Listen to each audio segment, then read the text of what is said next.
फैज़ हमीद का बड़ा घटिया किरदार था, लेकिन फैज़ हमीद के जाने के बाद क्या हुआ ये देख लें।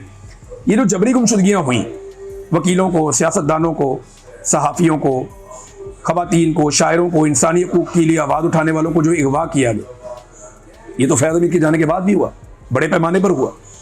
ये पूरा इलेक्शन 8 फरवरी 2024 का जो चोरी हुआ, ये तो फैज़ हमीद के जाने के बाद चोरी हुआ। फिर अरकान असम्बली और उनके घरों की ख़वातीन के अगवा और जो तशद्दुद के वाक़यात हैं, ये जो आईनी तरमीम के मौके पर गंद मारा है।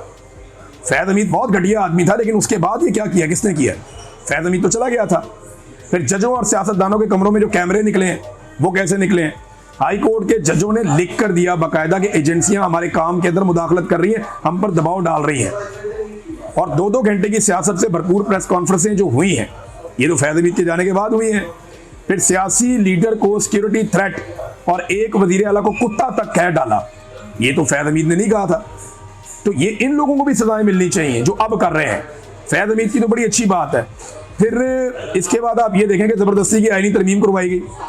सियासी जमातें गवाही दे रही हैं कि किस तरह रजीम चेंज ऑपरेशन हुआ, फिर निहत्ते सियासी कारकुनों पर फायरिंग के वाक़यात हुए, और उसके अलावा इमरान खान पर सैकड़ों मुकदमात भी बनाए गए, कागजात नामजदगी छीने गए, और सहाफ़ियों और सियासतदानों पर सैकड़ों मुकदमात बनाए गए, दर्जनों सहाफ़ियों के प्रोग्राम और बंद करवा दिए गए।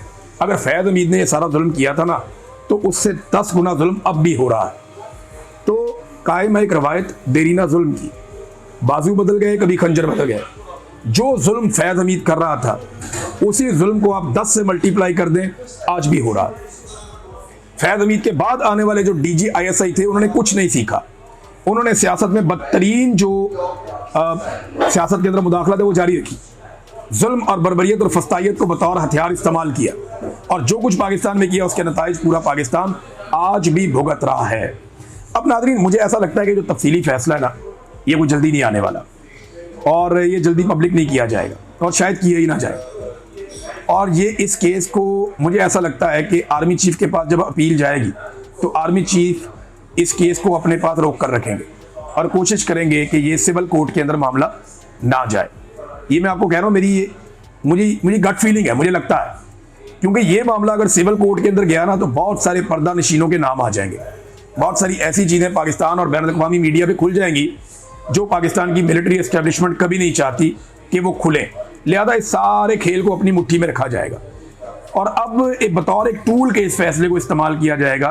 फैज़ हमीद को कहा जाएगा, अगर इमरान खान के खिलाफ गवाही दे दो, अगर तुम उसको शामिल करवा दो, तो तुम्हें ये रिलीफ मिल जाएगा, वो रिलीफ मिल जाएगा।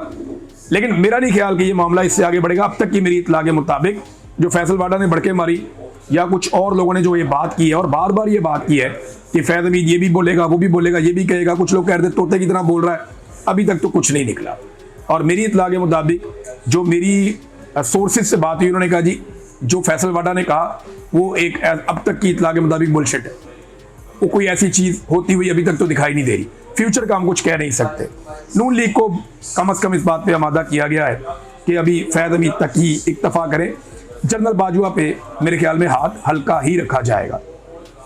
राणा सनाउल्लाह ने एक अजीबोगरीब दावा कर दिया नाज़रीन। उन्होंने कहा जी इमरान खान अपनी बहनों से मुलाकात में कुछ ऐसी बातें की उन्होंने जिनसे उनके भारत से राब्तों का पता चलता है। हमारे पास शवाहिद है, ज़्यादा बता नहीं सकता, बस ये कह सकता हूँ कि इमरान खान इस मुल्क के लिए ख़तरा है, ये राणा सनाउल्लाह ने कहा। अब मैं हैरान हूँ कि राणा सनाउल्लाह साहब ने ये स्टेटमेंट क्या दे दी।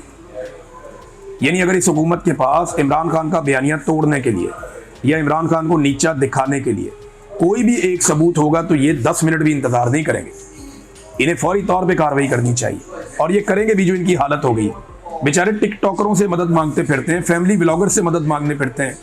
इनकी इतनी पतली हालत हो गई है कि दोबारा पाकिस्तान में फेडरल मिनिस्टर कह रहा था कि ट्विटर हम फिर बंद कर देंगे पाकिस्तान में, हम ट्विटर को कंट्रोल नहीं कर पा रहे, ट्विटर हमारे साथ मदद नहीं कर रहा। जो एक्स का प्लेटफॉर्म है इलॉन मस्क का, वो हमारे साथ मदद नहीं कर रहा, हम उसे पाकिस्तान में बैन कर सकते हैं। तो ये इसके ऊपर गौर कर रहे हैं कि पाकिस्तान में ट्विटर पे दोबारा से पाबंदी लगा दी जाए। पहले भी इन्होंने बड़ा लंबा अरसा पाबंदी लगा के रखी है, ये दोबारा भी पाबंदी लगा सकते हैं, इसमें कोई दो राय नहीं है। लेकिन अगर इमरान खान के खिलाफ इस किस्म के शवाहिद इनके पास हों, मेरे ख्याल में ये सुबह का इंतजार ना करें, ये फौरी तौर पे उन शवाहिद की बुनियाद पे एक बयानिया खड़ा करने की कोशिश ज़रूर करें। सुहेल अफरीदी साहब इमरान खान से मुलाकात करने के लिए 10वीं मरतबा गए, कैबिनेट के लोग भी साथ गए, लेकिन पुलिस वालों ने मुलाकात नहीं करने दी। आज 10 मरतबा एक वजीर आला अदालत का ऑर्डर लेकर अडयाला जेल के दरवाजे पर पहुंचा, 10वीं मरतबा भी उसे अपने लीडर से अदालती अहकामात के बावजूद मुलाकात की इजाजत नहीं दी गई। पाकिस्तान का निज़ाम इससे ज्यादा नंगा और इससे ज्यादा एक्सपोज नहीं हो सकता। नाज़रीन, हमें ये तो पता है सराब बरकत की प्रॉब्लम है, वो बोलता है, सहाफ़ी है, जर्नलिस्ट है। इसी तरह जो आगा शेख सरवर है, सनम जावेद है और इस जैसी और भी खवातीन हैं, इनके तो गिरफ्तारियां समझ आती हैं ना कि सिस्टम को इनसे प्रॉब्लम है। अब गिरफ्तार कर लिया गया है नासिर मदनी साहब को। मुझे हैरत हो रही है कि नासिर मदनी को गिरफ्तार कर लिया।